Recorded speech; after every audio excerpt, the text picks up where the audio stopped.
Lifting the veil. Lift the veil off your eyes, your God is dead. A person said, "My father said I was born with a veil over my eyes."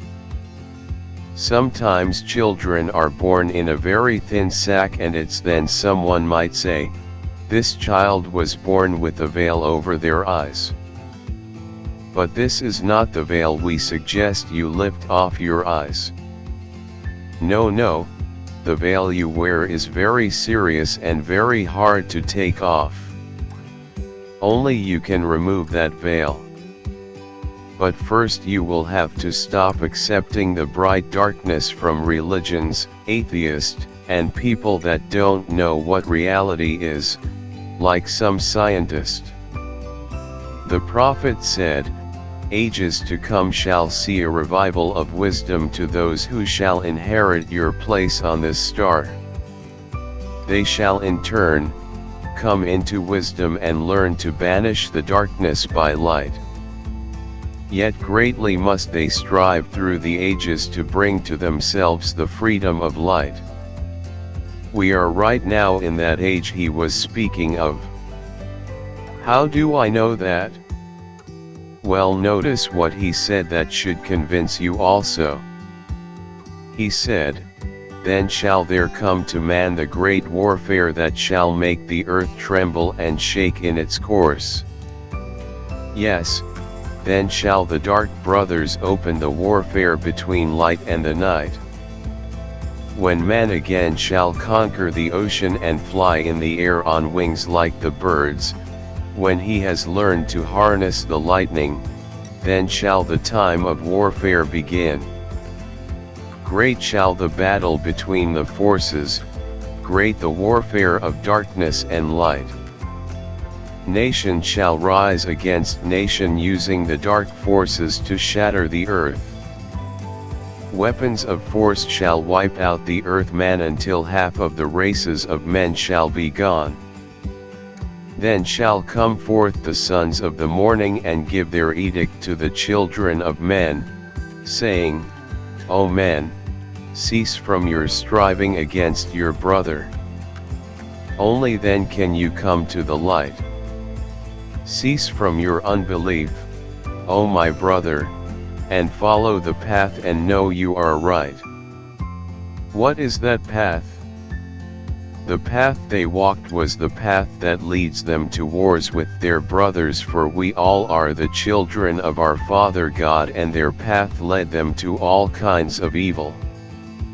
He says, Then shall men cease from their striving, brother against brother and father against son. Then shall the ancient home of my people rise from its place beneath the dark ocean waves. Then shall the age of light be unfolded with all men seeking the light of the goal. Then shall the brothers of light rule the people. Banished shall be the darkness of night. So this is the age that many of us have seen these things take place in our very lifetime. So now we are going into the age of light, and the prophecy is being rolled out these very days. Who are the sons of the morning? What religion do they belong to? He said they would be giving out their edict to the sons of man. What is an edict? Well, it's an official order or proclamation issued by a person in authority. Well, if that's the case, how do you get the authority to proclaim this edict? Well, since we are asking questions, let's ask who is the author? Okay, let's show you the people that has that authority to proclaim the edict, and that should show you who is the author. In his writings of the Hermetics, the author tells us who the people are and who is their author. Have a look. He says, Few are the seeds of God, but they are mighty, beautiful, and good, virtuous, self-control and devotion to God. Devotion to God is knowledge of God. He who has discovered it, is filled with all that is good, and he is endowed with divine understanding, which is not like the understanding of the multitude. Therefore, those who are seated in knowledge neither please the multitude nor does the multitude please them. They seem to be mad and have become a laughing stock, they are hated and despised and may even be put to death. These are the people with the holy edict, and none of them can keep their mouth shut. But if you noticed, our prophet stated that there would be people other than them, people that wouldn't agree with the edict. Yes, he said this, and he is endowed with divine understanding, which is not like the understanding of the multitude. Therefore, those who are seated in knowledge neither please the multitude nor does the multitude please them. So our prophet said there would be, in our time period, people that would identify themselves as sons of darkness, and to me they are the ones that our edict was meant for. So it's up to you, only you can remove that black dark veil off your eyes. If you remove that veil from off your eyes, it is then God will make himself known to you. Did you notice this? He who has discovered it, is filled with all that is good, and he is endowed with divine understanding, which is not like the understanding of the multitude. So it is discoverable, and only if you do this. Know that the soul must be cleansed of its darkness, so you may enter the portals of light. It's your mind that has to be clear to receive God, for it's only through your mind God will talk to you. Let me explain. The whole world is involved with a pandemic that's killing people by the thousands. Many officials are trying to understand where did it come from. Some say it mutated or was produced by our Earth, or they just don't know. For sure it's new life man has never seen before, and they know it's being transferred from people to people. But where did it come from? I have the answer, because my mind received the answer by studying the prophets' writing that came from God. So we looking for answers, where will it come from if it attacks me? The prophet told me he knew things from the past and knew the future. So with what he knew, does it cover our time? The prophet told me that the coronavirus came from the Apsu, and the Apsu is a creator of life right here on our earth. The Apsu, he said, created 7 planets.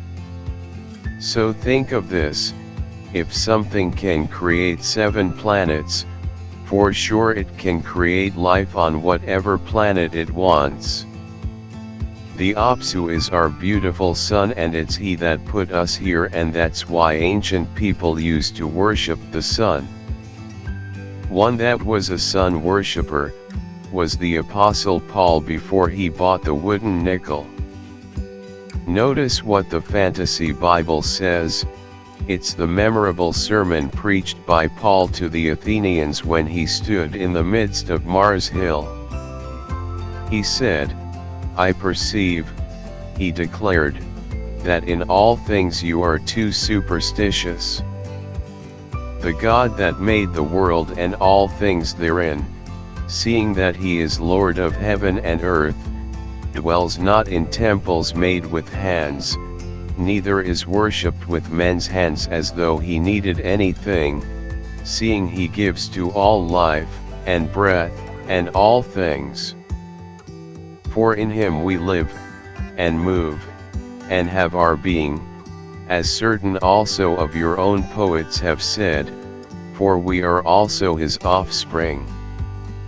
For as much then as we are the offspring of God, we ought not to think that the Godhead is like to gold, or silver, or stone, graven by our and man's device.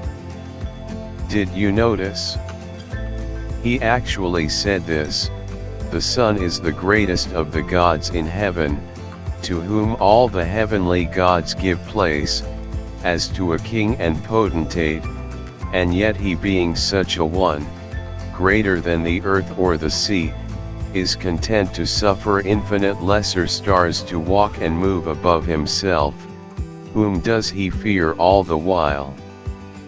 That was said by Hermes. That was written by one of those seeds that people laughed at, and what he said is of most importance. Please understand with your mind, because it's there you will understand God.